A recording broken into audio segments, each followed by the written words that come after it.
नमस्कार, मैं अमित कुमार आप सभी का बहुत बहुत स्वागत करता हूं। आज के इस वीडियो में हम बात करेंगे कि जो सिम कार्ड है आपके पास उस पर क्या नियम लागू हो रहे हैं आज से, और यदि आप इन नियमों को नहीं जान पाए हैं, कहीं आप पर 10 लाख रुपए का जुर्माना तो नहीं लग सकता।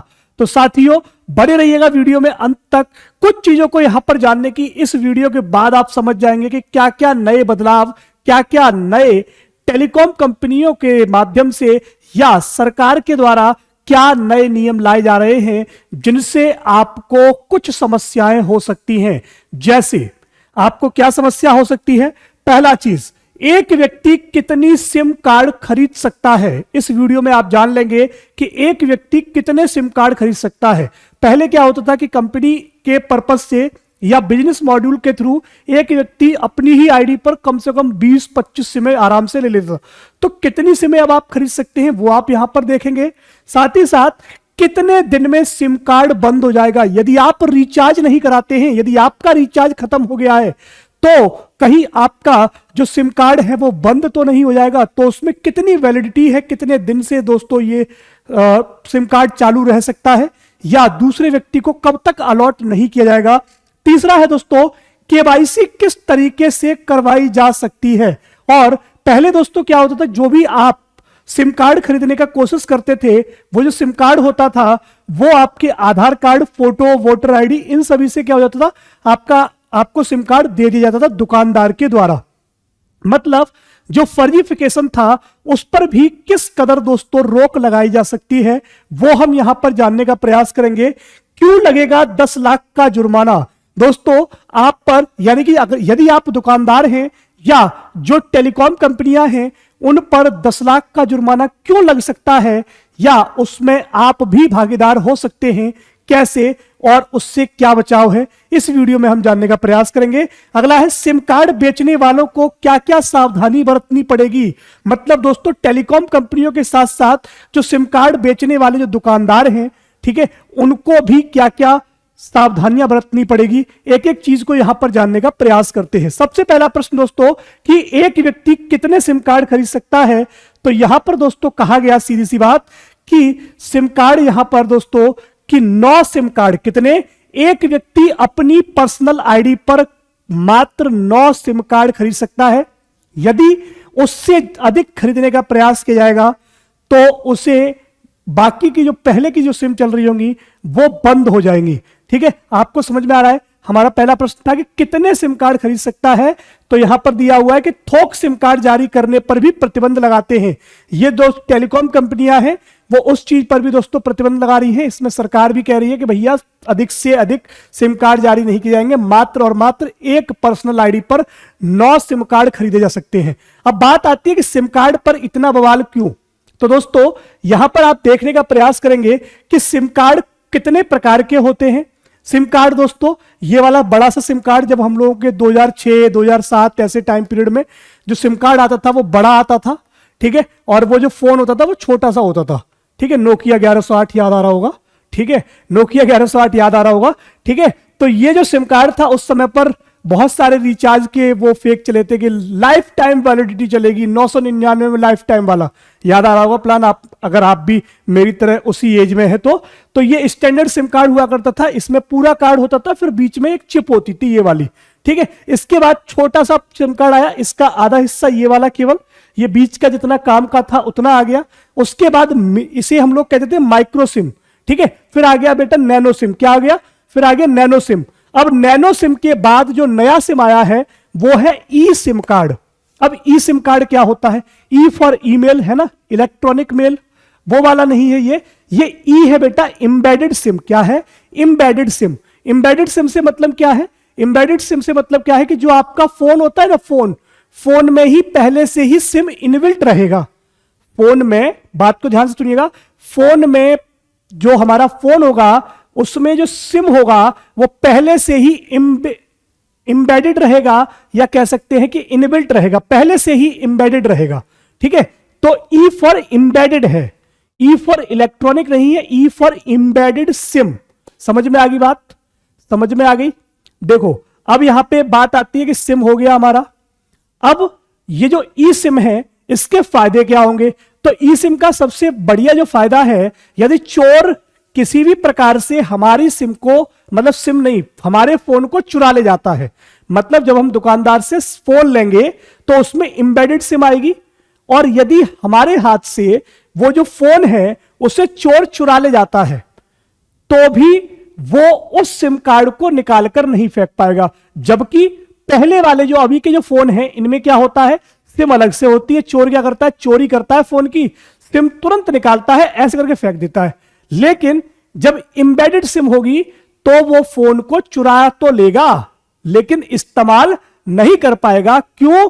क्योंकि इस्तेमाल करेगा तो वो पकड़ा जाएगा और पुलिस के मोटे मोटे डंडे पड़ेंगे तो फिर वो सारी चोरी भूल जाएगा। ठीक है, तो एम्बेडेड सिम का फायदा समझ में आ गया। इससे फोन जो है वो चोरी कम से कम होंगे।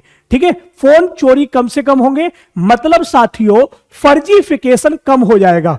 अभी आप देखते होंगे कि जो फर्जीफिकेशन होता है वो बहुत ज्यादा होता है। मतलब सिम मेरी है, ठीक है, सिम मेरी है, मतलब मेरी आईडी पर है, मतलब मैं इस्तेमाल कर रहा हूं, मेरी आईडी पर होनी चाहिए। लेकिन अभी के टाइम पे क्या होता है, व्यक्ति खत्म हो गया, डेड बॉडी हो गई, 5 साल हो गई, 4 साल हो गई, और उसकी सिम कोई ना कोई व्यक्ति इस्तेमाल कर रहा है। उस सिम को वह क्राइम के क्षेत्र में इस्तेमाल कर सकता है। तो उससे बचाव करने के लिए एक नया टर्म लेके आए कि भैया अब आपको केवाईसी करानी पड़ेगी। जब आप केवाईसी कराएंगे तो उस व्यक्ति को वहां पर मौजूद रहना पड़ेगा। जब वो व्यक्ति वहां पर मौजूद रहेगा तो फिर ये क्लियरेंस रहेगा कि हां भैया अब यह व्यक्ति जिंदा है और इसकी सिम सही व्यक्ति इस्तेमाल की जा रही है। यदि किसी भी प्रकार का कोई भी हादसा होता है तो उस अमुक व्यक्ति को आसानी से पुलिस पकड़ करके ले जाएगी और दोस्तों जो भी उचित कार्रवाई होगी, जैसा उसने गुनाह किया होगा उस गुनाह के अनुसार उसको सजा दे देगी। बात समझ में आ गई? एम्बेडेड सिम के फायदे समझ में आ गए, ये जो नया रूल है वो समझ में आ गया। अब बात आती है कि आज से दोस्तों यानी कि 1 दिसंबर 2023 से क्या दोस्तों हो जाएगा कि यदि आप नई सिम लेने जाते हैं या जो आपकी पुरानी सिम है उसको आप चालू कराने जाते हैं कि मेरी वो सिम चालू हो जाए, तो आपको क्या कराना होगा कि जो भी व्यक्ति वहां पर सिम लेने जा रहा है उसका पुलिस वेरिफिकेशन हुआ है या नहीं हुआ है। मतलब सीधा सा है कि उसका व्यापक सत्यापन हुआ है कि नहीं हुआ है। इसके लिए आपको पहले हो सकता है कि अभी प्रोसेस समझ में आएगा कि आपको पहले प्रोसेस क्या करना पड़े। हो सकता है कि पुलिस वेरिफिकेशन के माध्यम से ही आपको सिम प्रोवाइड करवाया जाए, ये यहां पर लागू हो जाएगा। संदिग्ध व्यक्तियों को सिम कार्ड जारी करने से रोकने के लिए टेलीकॉम कंपनियों, वितरकों और पॉइंट ऑफ सेल पीओसी एजेंटों को रजिस्टर्ड कराना आवश्यक होगा। बिना रजिस्ट्रेशन के सिम कार्ड जारी करने में शामिल व्यक्तियों को 10 लाख रुपए तक का जुर्माना देना पड़ेगा। कितना? मतलब ये जुर्माना साथियों किन किन पर है समझिएगा।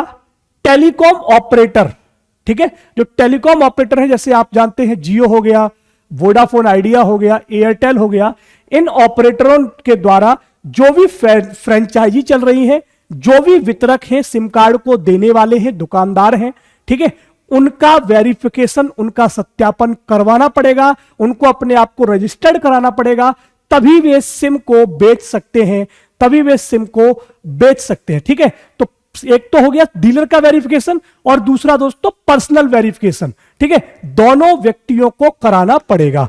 ठीक, ये बात समझ में आ गई, वरना आपको 10 लाख का जुर्माना देना पड़ेगा। अगला है बंद सिम को पुनः जारी करना। भाई जो आपकी सिम पहले से बंद हो गई है, ठीक है, वो आप केवल और केवल 90 दिन तक आप उसे जारी करवा सकते हैं। 90 दिन के बाद दोस्तों वह जो नंबर है वो किसी और को रजिस्टर्ड करवा दिया जाएगा। मतलब देखिएगा, जो सिम कार्ड बंद कर दिए गए हैं, मान लीजिएगा कोई सिम कार्ड आपका बंद हो चुका है, ठीक है, तो 90 दिन की अवधि में अगर आप मान लीजिए आज मेरा सिम बंद हो गया, ठीक है, तो अगले 90 दिन की अवधि में मैं उसको पुनः जाकर के स्टोर पर उसे चालू करवा सकता हूं। यदि मैं ऐसा नहीं करता हूं तो वो जो नंबर मेरे पास है वो किसी और को दे दिया जाएगा। ऐसा ही एक मामला अभी हाल ही में हुआ था कि एक महिला का नंबर काफी लंबे समय से बंद था और वो किसी व्यक्ति को जारी कर दिया गया। अब वह महिला कोई भी ओटीपी मंगाती है तो उस व्यक्ति के पास जाता है, आधार कार्ड पर उसका वही नंबर लगा हुआ है, ठीक है, बैंक में वही नंबर लगा हुआ है, ओटीपी किसी और व्यक्ति के पास जा रहा है, ठीक है। इस्तेमाल इनको करना चाहिए, ठीक है। तो फिर क्या आती है, फिर समस्या आती है। तो ये टेलीकॉम कंपनियों के द्वारा और सरकार के द्वारा भी ये दोस्तों क्या कर दिया गया है, नियम बना दिया गया कि भैया 90 दिन में आप करवा लेते हो तो ठीक है, नहीं तो हम तो दूसरे को दे देंगे, ठीक है। फिर से एक्टिवेट करने के लिए पर्याप्त समय मिल जाएगा। चोरी या बंद हो गए नंबरों को किसी और को 3 महीने बाद ही जारी किया जाएगा। मान लीजिएगा आपकी सिम चोरी हो जाती है तो आप 90 दिन में जाकर के 90 दिन से पहले ही आप जाकर के चालू करवा लीजिए, नहीं तो वो किसी और को मिल जाएगा। अगला है दोस्तों यहां पर थोक सिम कार्ड। मैंने पहले ही बता दिया कि 9 सिम कार्ड एक व्यक्ति मात्र और मात्र 9 सिम कार्ड दोस्तों यहां पर निकाल सकता है। कोई भी व्यक्ति, बिजनेसमैन हो, कोई भी हो, उनके लिए यह नियम दोस्तों लागू किया गया है। अगला है ई-केवाईसी। पहले दोस्तों क्या होता था कि आपको आधार कार्ड लेकर के जाना पड़ता था, लेकिन अब दोस्तों क्या हो रहा है कि ई-केवाईसी या फिर डिजिटल केवाईसी के नए नियम और मौजूदा नंबर पर सिम जो भी दोस्तों नए नंबर लेना है या आपका मौजूदा नंबर है उस पर आप केवाईसी, कौन सी, ई-केवाईसी करा सकते हैं। इसका मतलब यह है कि अब आप सिम कार्ड लेने के लिए आईडी प्रूफ ले जाने की आपको जरूरत नहीं है कि आप आधार कार्ड की फोटोकॉपी ले गए, उसे ले जाके दे दी, उसने कहा जी फोटो खिंचा लीजिए, फोटो खिंचा लिया और काम बन गया। आपको अब यह सब करने की जरूरत नहीं है, ई-केवाईसी आपका स्टार्ट हो जाएगा, ठीक है। तो यदि आपको वीडियो पसंद आया हो, आपको हेल्पफुल लगा हो तो वीडियो को शेयर कर दीजिएगा। कमेंट करके हमें यह जरूर बताइएगा कि आपको नए किस टॉपिक पर वीडियो चाहिए, तो जिससे कि एक सजेशन हमारे पास रहेगा, तो फिर हम उन वीडियोस पर भी काम कर सकेंगे और आपके लिए वैल्यूएबल कंटेंट साथियों लेकर के आएंगे। मिलते हैं आपसे नई वीडियो में, तब तक के लिए नमस्कार, जय हिंद, जय भारत, थैंक यू।